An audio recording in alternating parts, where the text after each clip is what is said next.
Marxist communist கட்சியின் கடலூர் மாவட்ட செயலாளர் திரு மாதவன் நம்மோடு இணைப்பில் இருக்கிறார். சார், இப்போ நடைபெற இருக்கின்ற 2024 நாடாளுமன்ற தேர்தலில் இப்போ இந்தியா கூட்டணியில் விஷ்ணு பிரசாத் சார் போட்டிடுறாங்க. அது வெற்றி வாய்ப்பு எப்படி இருக்குது? நீங்கள் ஒரு மூத்த அரசியல்வாதி, உங்களுடைய கருத்தை பதிவு பண்ணுங்கள் சார். கடலூர் நாடாளுமன்ற தொகுதியிலே திராவிட முன்னேற்றக் கழக தலைமையிலான இந்தியா கூட்டணியுடைய வேட்பாளராக டாக்டர் விஷ்ணு பிரசாத் அவர்கள் போட்டியிடுகின்றார். இது இந்தியா கூட்டணி கட்சிகள் வலுவாக இருக்கக்கூடிய ஒரு மாவட்டம். அது மட்டுமல்ல, தொழிலாளர்கள் அதிகமாக இருக்கக்கூடிய ஒரு பகுதி, விவசாய தொழிலாளர்கள் இருக்கக்கூடிய ஒரு பகுதி. இந்த பகுதி மக்கள் தொடர்ச்சியாக இந்த பகுதியில் திராவிட முன்னேற்றக் கழகம் வெற்றி பெறக்கூடிய கடந்த தேர்தலில் வெற்றி பெற்றிருக்காங்க.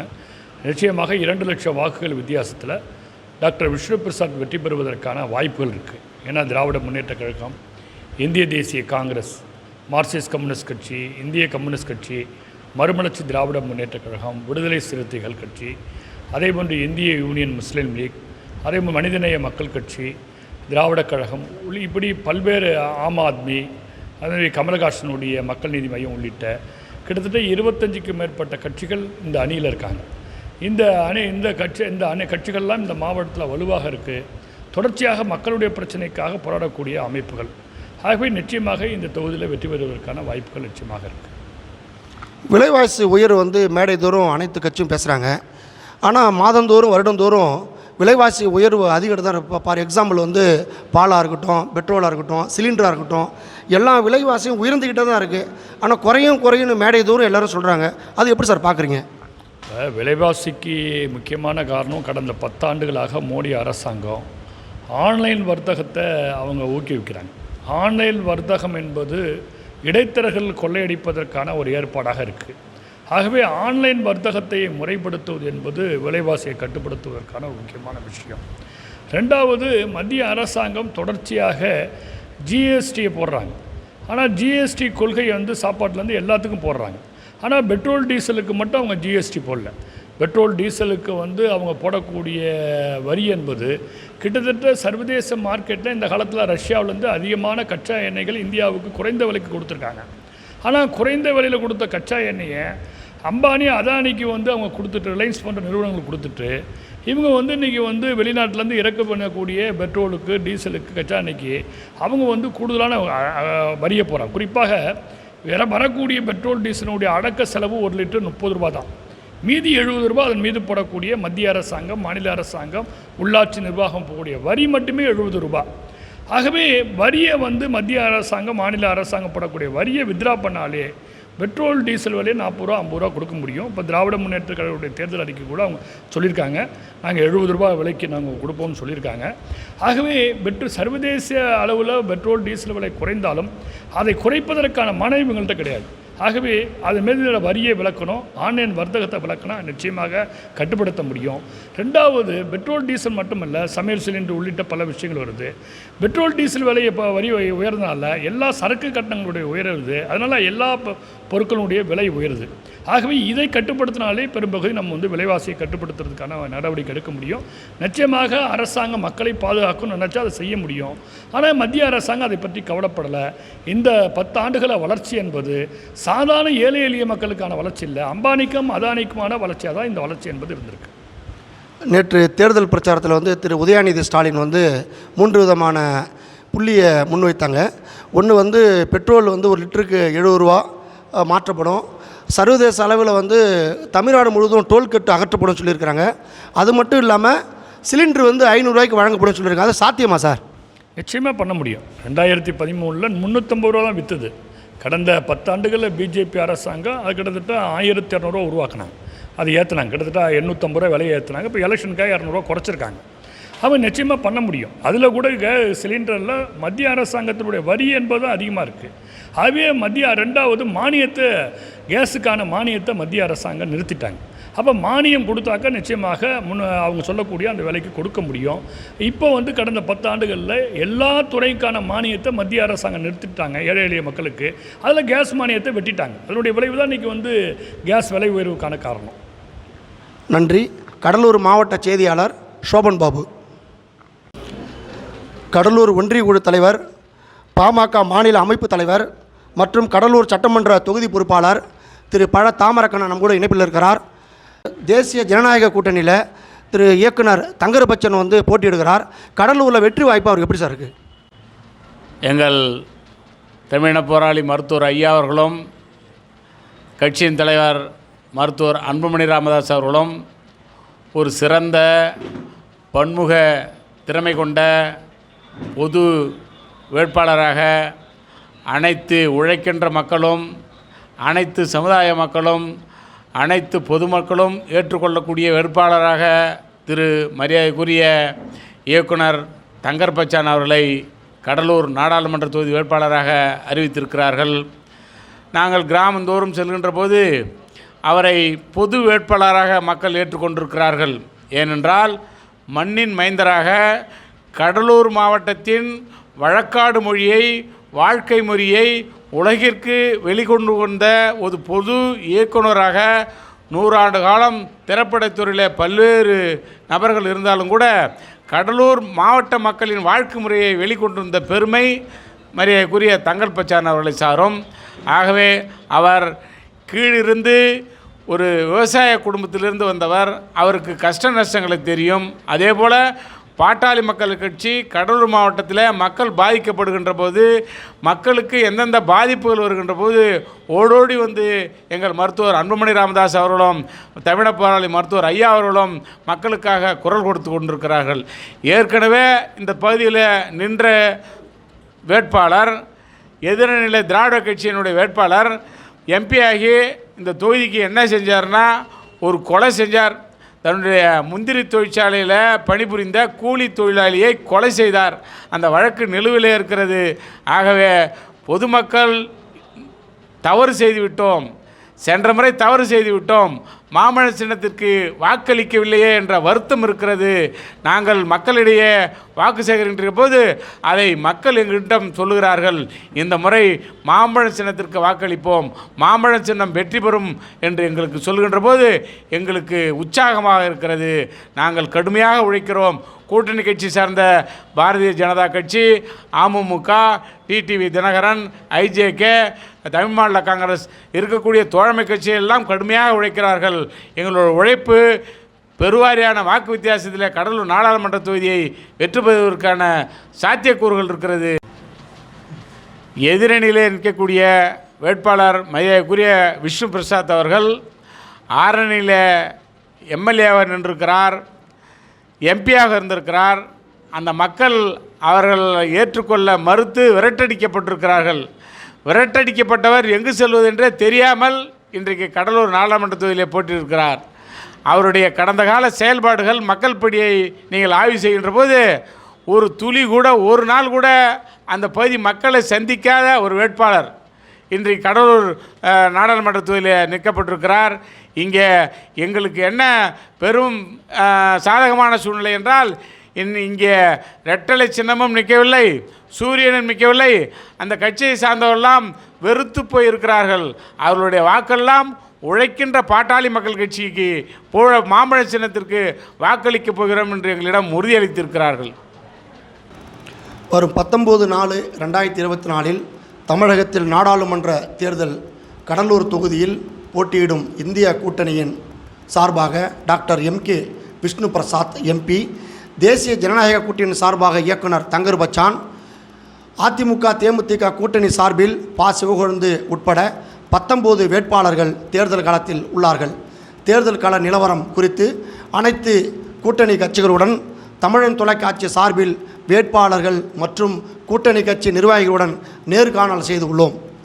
வரும் 4/6/2024 அன்று கடலூர் தொகுதியில் வெற்றி பெறுவது யார், மக்கள் நிலையை கருத்தில் கொண்டு மேடையில் பேசியது நிறைவேற்றுவார்களா, நாம் பொறுத்திருந்து பார்ப்போம். கடலூர் முன்னாள் அரசு வழக்கறிஞர், லாயர் பார் அசோசியேஷன் முன்னாள் தலைவர், தேசிய மீனவர் கட்சியின் தமிழ்நாட்டின் தலைவர், மூத்த வழக்கறிஞர் திரு சிவராஜ் நம்மோடு இணைப்பில் இருக்கிறார். சார், 3 கட்சி வந்து போட்டிடுறாங்க சார். தேமுதிக, பாமக, காங்கிரஸ் மற்றும் கட்சியெல்லாம் போட்டிடுறாங்க. இதில் யார் வெற்றி பெற்றால் மக்களுக்கு நல்லது செய்வாங்கன்னு நினைக்கிறீங்க? யார் வெற்றி பெறுவாங்க? வெற்றி பெற்றால் மக்களின் நிலை மாறுமா? உங்களுடைய கருத்து மட்டும் நீ பதிவு பண்ணுங்கள் சார். வணக்கம். யார் வெற்றி பெறுவான்னு நாம் ஒன்றும் ஜோசியர் இல்லை எடுத்து உடனே சொல்கிறதுக்கு. இருந்தாலும் கடந்த 11 பாராளுமன்ற தேர்தல் நடந்துடுச்சு. நாடு சுதந்திரம் ஆகி 75 வருஷத்தை தாண்டி போச்சு. ஆனாலும் இந்த நாட்டு மக்கள் நலமாக இருக்கிறார்களா, மகிழ்ச்சியாக இருக்கிறார்களா, அவர்களுக்கு தேவையானதெல்லாம் கிடைத்து விட்டதா என்று பார்த்தோமேயானால் நிச்சயம் இல்லை.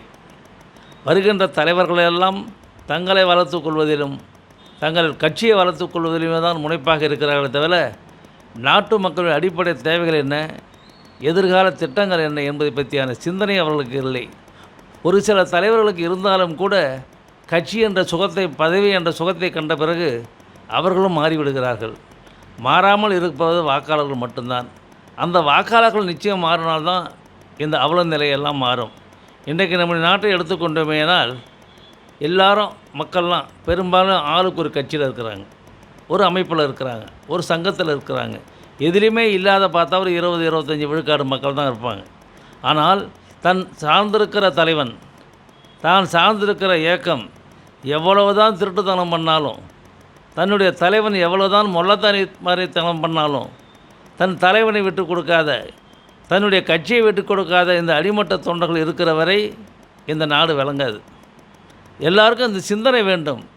நாம் வளர வேண்டும், இந்த நாடு வளர வேண்டும், நம்முடைய நிலை உயர வேண்டும் என்று சொன்னால் என் கை இந்த சின்னத்துக்கு தான் போடும் அப்படின்னு சொல்கிற அந்த மனம் மாறணும். அந்த மனசு மாறாத வரைக்கும் ஆட்சியில் மாற்றமே ஏற்படாது. அது என்னுடைய தெரிஞ்சு தெளிவான ஒரு கருத்து.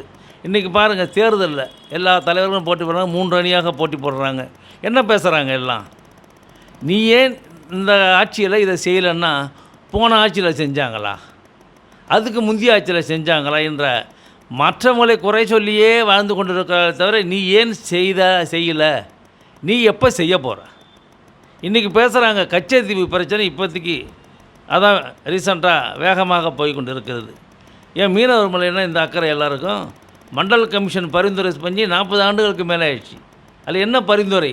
மீனவர்கள், குயவர்கள், நாவிதர்கள், துணி வெளுப்பர், வண்ணார், இந்த 4 ஜாதியுமே மிகவும் அடிமட்டத்தனமான ஒரு கஷ்டமான ஜீவனத்திலே வாழ்ந்து கொண்டு இருக்கிற, பழங்குடியினை விட கேவலமாக வாழ்ந்து கொண்டு இருக்கிற ஒரு சூழ்நிலை இருக்கிறாங்க.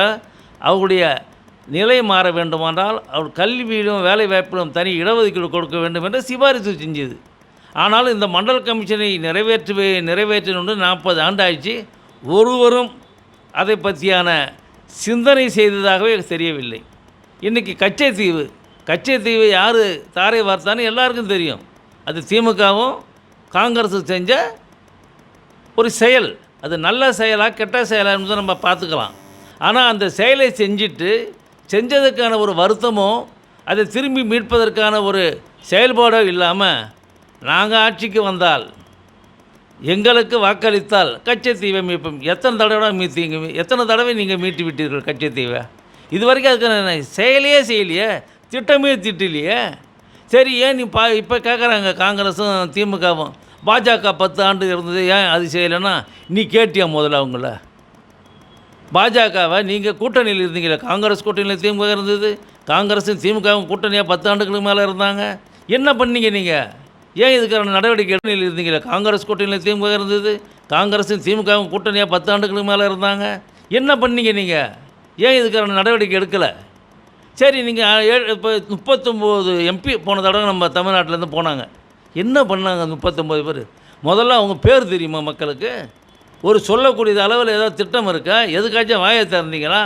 இன்றைக்கி அதான் நடக்க போகுது. இப்போ தான் பாஜக தான் வரப்போகுதுன்ற மாதிரி ஒரு மாயை கிரியேட் பண்ணிட்டாங்க. அப்போ இந்த 39 திமுக காங்கிரஸ் கூட்டம் நீங்கள் ஓட்டுக்கு போட்டு என்ன பண்ணியும்? அப்படியே நீங்கள் 39 பேரும் மத்திய அரசோட இணக்கமாக இல்லாமல், தமிழ்நாட்டுக்கான திட்டங்களை அவர்களும் போராடி பெற்று தருவதற்கு வக்கில்லாமல் வாழ்கின்ற உங்களுக்கு எதுக்கு ஓட்டு? நீங்கள் ஏன் எலெக்ஷனுக்கு வரீங்கன்னு புறக்கணிச்சிட்டு போயிருக்காங்க திமுக காங்கிரஸுமே. அதிமுக அது என்னன்னு சொல்கிறதுக்கு இப்படியும் இருக்காங்க அப்படியும் இருக்காங்க. அவங்களுடைய நிலைப்பாடு தெளிவே இல்லை. பாஜக இன்னும் கொஞ்சம் முனைப்பாக இருந்திருக்கலாம். இவங்க சொல்கிறாங்க அவங்க சொல்கிறாங்க, இந்த திட்டத்தை யாரும் கேட்கலன்றதை விட இன்றைக்கி கேட்குறாரு தமிழ்நாட்டு முதல்வர். ₹1 எங்கள்கிட்ட வசூல் பண்ணால் 29 பைசா தான் வருதுன்னு. நீங்கள் அது கணக்கு கொடுங்க முறையா? ஏன் 29 பைசா தரோம் அல்லது எவ்வளோ கூடுதலாக தரோம்? ஏன் வெள்ளத்துக்கு நிவாரணத்துக்கு எங்களால் கொடுக்க முடியல அல்லது கொடுத்தோம்? ஏன் ஏமாத்துறீங்க எல்லாரும் சேர்ந்து மக்களை? உங்களுடைய அரசியலுக்காக, உங்களுடைய ஏமாற்றுத்தனத்திற்காக கஷ்டப்படுறது யார்? பாதிக்கப்படுறது யார்? இந்திய மக்கள் தானே, தமிழக மக்கள் தானே. அவங்க என்றைக்கு உயருவான், என்றைக்கு அவன் உணர்வான்? அவர்களுடைய நிலை எந்த தலைவராக இருந்தாலும் தன்னலமற்று தேச நலனுக்காகவும் மக்கள் நலனுக்காகவே தன்னுடைய வாழ்வை அர்ப்பணித்த பெருந்தலைவர் காமராஜர் மாதிரி ஒரு தலைவர் இருக்கான நாட்டில் யாருமே இல்லையா? எல்லோரும் பேசுகிறாங்க நான் காமராஜ், நீ காமராஜ்னு. அவருடைய சிந்தனைப்படி செயல்படுங்க. யாராச்சும் செயல்பட்டீங்கன்னா எங்களுக்கெல்லாம் நாங்கள் படிச்சிருக்கோம், போயிருக்கோம், தேர்தலில் புறக்கணிக்கக்கூடாதுலாம் எங்களுக்கு ஆசை தான். ஆனால் யாருக்கு வாக்களிக்கிறது? யார் நல்லவர்கள்? யார் எங்களுக்கு வழிகாட்ட போகிறீங்க? எங்கள் தேவைகளை யார் பூர்த்தி செய்ய போகிறீங்க? இன்றைக்கி பாருங்கள், போன தேர்தலில் எல்லா கட்சியுமே மீனவர்கள், நான் மீனவர்கள் இயக்கத்தில் கட்சியில் தேசிய மீனவர் கட்சியில் ஒரு தலைவராக இருக்கேன். எங்கள் கட்சியில் எனக்கு என்ன கௌரவிக்க வைக்கிறோம்? ஏற்கனவே பல்வேறு அரசியல் கட்சிகள் தங்களுடைய தேர்தல் அறிக்கையாக என்ன சொல்லியிருக்கு? மீனவர்களை பழங்குடியினர் பட்டியலில் சேர்க்க போகிறோம். 3 வருஷம் ஆச்சு திமுக சொல்லி, 10 வருஷம் ஆச்சு பாஜக சொல்லி, காங்கிரஸும் சொல்லிச்சு. 2 வருஷம் தான் ஆட்சிக்கு வந்தீங்கல்ல, என்ன நடவடிக்கை எடுத்தீங்க? ஏதாச்சும் ஒரு சட்டமன்றத்தில் தீர்மானம் போட்டிங்களா? பாராளுமன்றத்தில் அதை பற்றியான கேள்வியை கேட்டிங்களா? எதுவுமே இல்லாமல் செய்வோம்னு செஞ்சுட்டு எந்த எம்பி மேலேயாவது, எந்த அரசியல்வாதி மேலேயாவது கேஸ் இல்லாமல் இருக்கா? ஊழல் வழக்கு இல்லாமல் இருக்கா? எத்தனை சாதாரண ஆள்லாம் கொள்ளையடிச்சிருக்கான். ஒன்றுத்துக்கு பிரயோஜனம் இல்லாதெல்லாம் 1000 கோடி பணம் வச்சுருக்கான். யார் நீ? ஏது உனக்கு இந்த பணம்? அதெல்லாம் அந்த கட்சியை சார்ந்தவங்க சிந்திக்கணும். நம்மகிட்டேருந்து போகிறவங்க தான் மந்திரி, நம்மள்கிட்டேருந்து போகிறவங்க தான் எம்எல்ஏ. நம்ம அதிமுக தலைமையில் தேமுதிகவுடன் கூட்டணியின் வேட்பாளர் பண்ருட்டி முன்னாள் சட்டமன்ற உறுப்பினர், தேமுதிக வடக்கு மாவட்ட செயலாளருமான பா. சிவகொழுந்து நம்மோடு இணைப்பில் இருக்கிறார். சார், கடலூர் தொகுதியை பொறுத்த வரைக்கும் இந்திய கூட்டணியில் காங்கிரஸ், தேசிய ஜனநாயக கூட்டணியின் வேட்பாளர் பாமக, தேமுதிக அதிமுக கூட்டணியின் நீங்கள் நிற்கிறீங்க. இப்போ 3 அணி தேர்தல் களத்தில் இருக்க வெற்றி வாய்ப்பு உங்களுக்கு எப்படி இருக்கிறது? உங்களுக்கு கருத்தை நீங்கள் பதிவு செய்யணும். தேசிய முற்போக்கு திராவிட கழக நிறுவன தலைவர், எங்கள் நெஞ்சமெல்லாம் இருக்கின்ற எங்களை விட்டு மறைந்த இதய தெய்வம் கேப்டன் அவருடைய நல்லாசியோடு இன்று அனைத்து இந்திய அண்ணா திராவிட முன்னேற்ற கழகம், தேசிய முற்போக்கு திராவிட கழகம் மற்றும் புதிய தமிழகம், STPI போன்ற இன்னும் பல அமைப்புகளின் ஆதரவோடு இந்த கூட்டணியின் வேட்பாளராக தேசிய முற்போக்கு திராவிட கழகத்தின் சார்பாக நான் நிறுத்தப்பட்டிருக்கிறேன். கடலூர் பாராளுமன்ற தொகுதியை பொறுத்தவரை எங்களுக்கு வெற்றி வாய்ப்பு மிக பிரகாசமாக இருக்கிறது.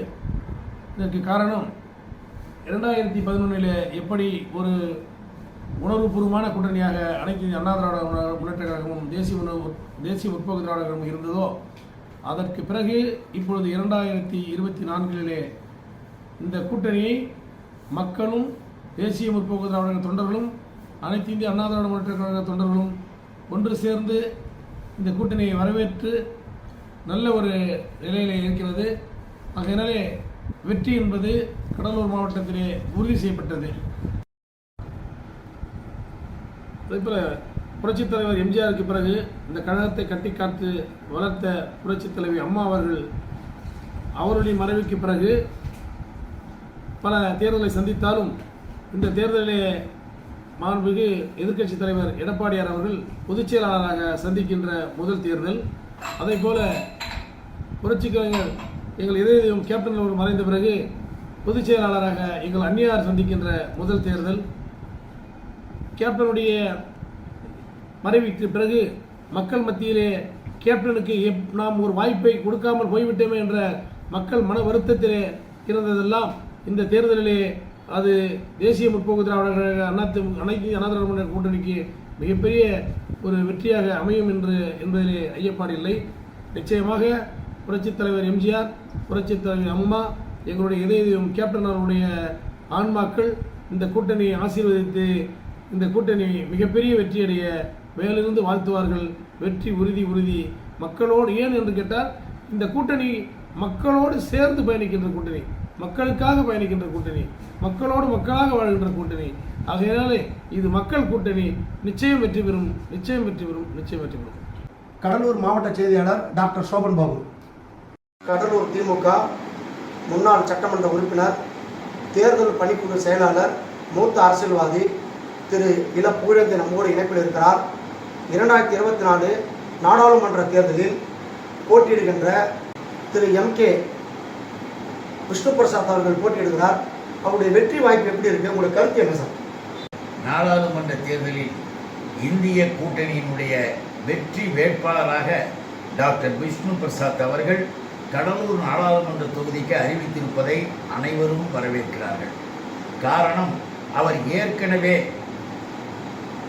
எம்பியாக, சட்டப்பேரவை உறுப்பினராக பணியாற்றிய காலங்களில் எந்த விதமான குற்றங்களோ எந்த விதமான இழிகளோ பழிகளோ அவர் மீது இல்லாமல் சிறந்த ஒரு எம்பியாக பணியாற்றியிருப்பதை மக்கள் அறிவார்கள். அது மட்டுமல்ல, இந்திய கூட்டணி, இந்திய துணைக்கண்டம் முழுவதும் மிகப்பெரிய அளவில் எழுச்சியோடு நாளுக்கு நாள் வளர்ந்து வரக்கூடிய மிகப்பெரிய ஆதரவோடு இருக்கிற சூழ்நிலையில் கடலூர் நாடாளுமன்ற தொகுதியில் கடலூரை ஒட்டி இருக்கக்கூடிய குறிஞ்சிப்பாடி, நெய்வேலி, நம்முடைய பண்ருட்டி, விருத்தாச்சலம், திட்டக்குடி ஆகிய இந்த தொகுதிகளில் இருக்கக்கூடிய அனைத்து நிலைகளிலும் மிக அதிகமாக பெருவாரியான வாக்குகளை நம்முடைய டாக்டர் விஷ்ணு பிரசாத் பெறுவதற்கான வாய்ப்பு இருக்கிறது. குறிஞ்சிப்பாடி தொகுதி மாண்புமிகு MRK பன்னீர்செல்வம் சட்டப்பேரவை உறுப்பினராக, எனது அன்பு சகோதரர் மாண்புமிகு அமைச்சராக பல்வேறு சாதனைகளை செய்து மக்களின் மனதை கவர்ந்திருக்கின்ற அவருடைய அந்த குறிஞ்சிப்பாடி தொகுதியில் பெருவாரியான வாக்குகளை பெறுவதைப் போல அந்த பகுதியிலேயும் திட்டக்குடியாக இருக்கட்டும், விருத்தாச்சலமாக இருக்கட்டும், அந்த பகுதிகளிலே கூட நம்முடைய மாண்புமிகு அமைச்சர் என்னுடைய அன்பு இளவல் கணேசன் அவர்களும், நெய்வேலியிலே சட்டப்பேரவை உறுப்பினர் சபா ராஜேந்திரனும், இன்னும் பண்ருட்டி தொகுதி, இப்படி இருக்கக்கூடிய அனைத்து தொகுதிகளிலேயும் மிகச்சிறந்த நிர்வாகிகளால், மிகச்சிறந்த தலைவர்களால் இந்த கூட்டணி இன்றைக்கு வழிநடத்தி செல்லப்படுகிறது. ஆகவேதான் உறுதியாக சொல்லுகின்றோம், இந்த கடலூர் நாடாளுமன்ற தொகுதி என்பது எப்பொழுதுமே திராவிட முன்னேற்ற கழகத்திற்கு மிகப்பெரிய வலுவூட்டக்கூடிய தொகுதியாக, எப்பொழுதும் மக்களின் ஆதரவு பெறுகின்ற தொகுதியாக இருக்கின்ற காரணத்தினாலும் இன்றைக்கு நடைபெற்று கொண்டிருக்கின்ற மோடியினுடைய ஆட்சியால் பாதிக்கப்பட்ட மக்கள் நிறைந்த பகுதி, விவசாயிகள் பாதிக்கப்பட்டார்கள். ஆகவே விவசாயிகள் வெகுண்டு எழுந்திருக்கிறார்கள். குறிப்பாக நெய்வேலியிலே 99% வடநாட்டுக்காரர்களுக்கு வேலையை தந்து மண்ணின் மைந்தர்களுக்கு வேலைவாய்ப்பு இல்லாமல் ஆக்கியிருப்பதும், அதைவிட எதிர்க்கட்சி வேட்பாளர் நெய்வேலியிலே ஓட்டு கேட்டு போகின்ற பொழுது அங்கே இருக்கின்ற 20,000த்திற்கு மேற்பட்ட தொழிலாளர்கள் எல்லாம் நீக்கமர நிறைந்து தொழிற்சங்கவாதிகள் தங்கள் கருத்துக்களை சொல்லுகின்ற பொழுது நெய்வேலி 2000 கோடி லாபத்தை தரக்கூடிய இந்த நெய்வேலியை 7-8 தனியாருக்கு இதன் பகுதிகளை விற்பனை செய்வதற்கு மோடி அரசு அறிவித்திருக்கிறது. தனியாருக்கு விற்பனை செய்வதில் இதில் என்ன நியாயம், நாங்கள் ஏற்றுக்கொள்ள மாட்டோம் என்று அனைவரும் விரட்டி அடிக்கின்ற நிலையில் பிஜேபி இருக்கிறது. ஆகவேதான் மீண்டும் அழுத்தமாக சொல்கிறேன், மிகப்பெரிய அளவிற்கு 2 லட்சத்திற்கு மேற்பட்ட வாக்குகள் வித்தியாசத்தில் டாக்டர் விஷ்ணு பிரகாஷ் அவர்கள் வெற்றி அடைய போகிறார்கள். அதை நாடு காணப்போகிறது. எங்களுடைய தலைவர் மாண்புமிகு முதல்வர் அண்ணன் தலைவர் தளபதி ஆட்சியினுடைய மாட்சிகளை குறிப்பாக தாய்மார்கள் மிகப்பெரிய அளவிற்கு வரவேற்கிறார்கள். எங்கள் குடும்பத்திற்கு தந்தையாக, எங்களுக்கு அண்ணனாக, எங்கள் குடும்பத்தில் ஒருவராக தாயாகவே இருந்து பாதுகாக்கக்கூடிய அளவிற்கு திட்டங்களையும் சட்டங்களையும், மகளிருக்கான பேருந்தில இருந்து, உரிமை தொகையில இருந்து, எங்களுடைய மகளினுடைய கல்விகள் அரசு பள்ளியிலே படித்தால் அவர்கள் உயர்கல்விக்கு போனால் அந்த பெண்ணுக்கு மாதம் 1000 என்று சொன்னதிலே இருந்து இந்தியாவிற்கே வழிகாட்டக்கூடிய முதலமைச்சரின் கருத்தை வலுப்படுத்த இளைஞர்களுக்கும் அந்த வாய்ப்பு உண்டு என்று இன்றைக்கு நம்முடைய முதல்வர் அறிவித்திருப்பதால் எல்லா தரப்பு மக்களும் ஆதரவு தருகிறார்கள். ஆகவே நம்முடைய வேட்பாளர் விஷ்ணு பிரசாத் அவர்களுடைய வெற்றி உறுதி செய்யப்பட்ட ஒன்றாக இருக்கிறது. கடலூர் சட்டமன்ற தொகுதியில் சட்டமன்ற உறுப்பினராக இருக்கின்ற தம்பி ஐயப்பனும், இங்கே கடலூர் மாநகரம் கார்ப்பரேஷனாக, இந்த மாநகராட்சியினுடைய மேயராக இருக்கின்ற தங்கை சுந்தரி ராஜாவும் மாநகர செயலாளர் ராஜாவும் இன்னும் பல்வேறு நிர்வாகிகளும் இன்னும் கூட ஒன்றை குறிப்பிட விரும்புகிறேன். கூட்டணி இயக்கங்களை சார்ந்த தலைவர்கள், கூட்டணி இயக்கங்களை சார்ந்த தொண்டர்கள், நிர்வாகிகள் அனைவருமே மிகச் சிறப்பாக எழுச்சியோடு பணியாற்றுகிற காரணத்தால் வெற்றி உறுதி செய்யப்பட்டது என்று மீண்டும் வலியுறுத்துகின்றேன், மீண்டும் மகிழ்ச்சியோடு தெரிவிக்கின்றேன்.